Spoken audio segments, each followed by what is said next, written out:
Hai, semangat pagi. Jumpa lagi dengan kami, guru kelas 6.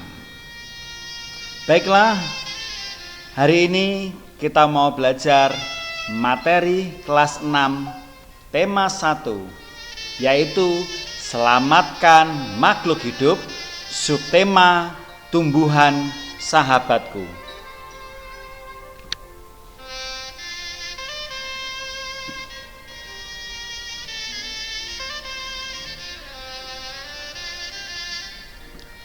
Kita tahu bahwa makhluk hidup ada 3, yaitu yang pertama tumbuhan, yang kedua hewan, yang ketiga manusia. Makhluk hidup pasti berkembang biak. Pengertian berkembang biak adalah bertambah banyak, populasinya bertambah, semula 2 menjadi lebih dari 2. Pohon pisang semula 1 menjadi lebih dari 1. Demikian juga makhluk hidup yang lainnya. Tema hari ini kita akan membicarakan perkembangbiakan tumbuhan saja. Perkembangbiakan tumbuhan ada 2 cara. Cara pertama adalah cara generatif atau dikenal juga dengan istilah cara kawin. Yang kedua, cara vegetatif atau dikenal dengan istilah tidak kawin. Cara generatif pada umumnya dibuktikan dengan adanya biji. Contoh, mangga, pohon jambu, salak, jagung, padi, dan lain sebagainya yang memiliki biji. Cara vegetatif yang tidak kawin, ada yang alami, ada yang tidak. Yang alami melalui bagian dari pohon tersebut. Contohnya, bambu, pisang. 2 hal ini berkembang melalui tunas atau dikenal dengan istilah anaknya. Pada induk pisang, pada induk bambu, di bawahnya muncul anaknya yang sebenarnya bernama tunas. Contoh lain, kentang, ketela rambat, ubi jalar, semuanya ini berkembang dengan umbi batang. Umbi, sesuatu yang berada di dalam tanah. Wortel, lobak, berkembang biak dengan umbi akar. Bawang merah, bawang putih, bawang bombay, berkembang biak dengan umbi lapis. Jahe, laos atau dikenal dengan istilah lengkuas, kunyit atau dikenal pula dengan istilah kunir, rumput teki, stroberi, berkembang biak dengan geragih atau stolon. Ini adalah gambar tunas. Tampak pohon pisang, di samping bagian bawah muncul anaknya. Ini adalah gambar umbi batang. Pada bagian ketela atau kentang muncul tunas-tunas baru yang akan tumbuh menjadi makhluk baru, yaitu tanaman kentang. Umbi akar, pada bagian umbi akar yang menggembung, contohnya wortel. Umbi lapis, bagian tersebut berlapis-lapis sehingga membentuk siung atau bagian dari umbi lapis tersebut.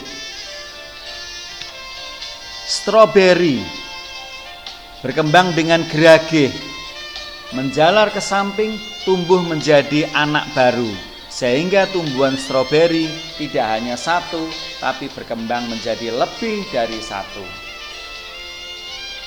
Vegetatif selain alami tanpa campur tangan manusia, ada juga vegetatif buatan. Dibutuhkan peran serta manusia. Contoh dengan cara mencangkok. Hampir semua pohon yang berkayu atau berkambium itu bisa dicangkok. Contoh mangga, jambu, rambutan, dan lain-lain. Yang kedua, stek. Stek batang, contoh ketela. Pada batang ketela dipotong-potong-potong-potong, ditancapkan. Jadilah stek batang. Stek daun, pada daun diambil daunnya, disebarkan, maka daun tersebut akan tumbuh pohon dalam jumlah yang banyak. Contohnya cocor bebek. Yang ketiga, merunduk. Dengan dirundukkan, contoh melati apel bougainville, dirundukkan sampai ke permukaan tanah. Kemudian nanti kalau sudah tumbuh akar, maka dipotong dari induknya dan jadilah tanaman baru. Ini contoh gambar mencangkok. Pada batang kita kelupas kulitnya hingga kelihatan kayunya. Kemudian ditutup dengan tanah dan sabut kelapa. Dibungkus plastik, diikat dan disiram setiap hari. Kalau sudah keluar akarnya, baru pohon tersebut dipotong, dipisahkan dari induknya dan ditanam. Jadilah makhluk baru sehingga bertambah banyak. Gambar stek. Ini adalah ketela, stek batang. Pada batang ketela dipotong-potong-potong-potong, ditancapkan di tanah. Melalui sela-selanya tumbuh tunas. Kemudian besar-besar, kalau sudah sekitar 5 bulan, 6 bulan, kalau sudah sebesar induknya, maka akarnya akan membesar. Dan akar itulah yang kita makan dengan nama singkong atau ketela pohon. Gambar merunduk, dirundukkan, ditekuk oleh bantuan manusia. Kalau sudah tumbuh akar, dipotong, jadilah makhluk baru. Ini adalah gambar hamparan ketela yang merupakan hasil perkembangbiakan dengan stek batang. Dalam jumlah yang banyak, tentu nanti ketela atau singkong yang ada di dalam tanah akan banyak pula. Ini adalah hasil perkembangbiakan dengan stolon atau gerage. Dengan stolon atau gerage berkembang ke samping, maka hasil buahnya juga akan banyak. Hasil perkembangbiakan dengan cangkok memiliki jenis yang sama dengan induknya. Contoh pada gambar adalah mangga.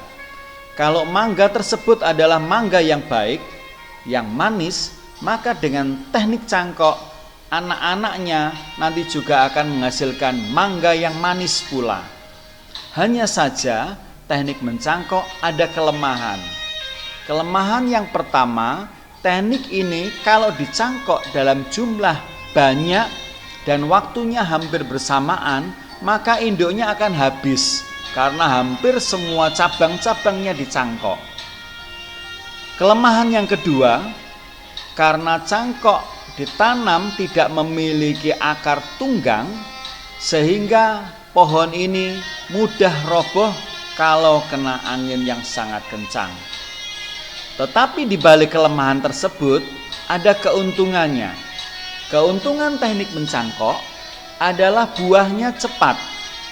Maksudnya dalam waktu 4 atau 5 tahun pohon hasil cangkokan akan mudah berbuah dibanding dengan teknik biji. Teknik biji membutuhkan sekitar 15 tahun baru pohon tersebut berbuah untuk pertama kalinya. Bagaimana? Enak mencangkok kan? Hanya sekitar 4 atau 5 tahun pohon ini bisa menghasilkan buah untuk pertama kalinya. Pohon mangga adalah pohon yang berbuah secara musiman. Biasanya pohon ini berbuah di kala musim kemarau. Ini adalah hasil perkembangbiakan dengan umbi lapis.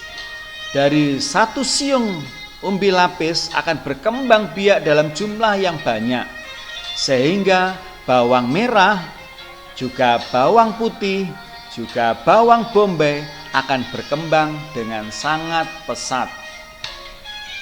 Kita bersyukur kepada Tuhan bahwa semua kehidupan ini baik adanya. Ayo kita jaga dan kita lestarikan. Nah, setelah kita belajar tentang perkembangbiakan tumbuhan, marilah kita jawab evaluasi tema 1 ini. Silakan disiapkan alat tulisnya. Sudah? Nomor 1. Apa sajakah tumbuhan yang dapat dikembangbiakan dengan generatif alami? Mudah bukan? Sudah? Nomor 2. Apa sajakah tumbuhan yang dapat dikembangbiakan dengan generatif buatan? Bagaimana? Mudah bukan? Asik kan? Apa keuntungan perkembangbiakan tumbuhan? Tadi sudah Bapak jelaskan di awal. Tentu soal-soal ini mudah.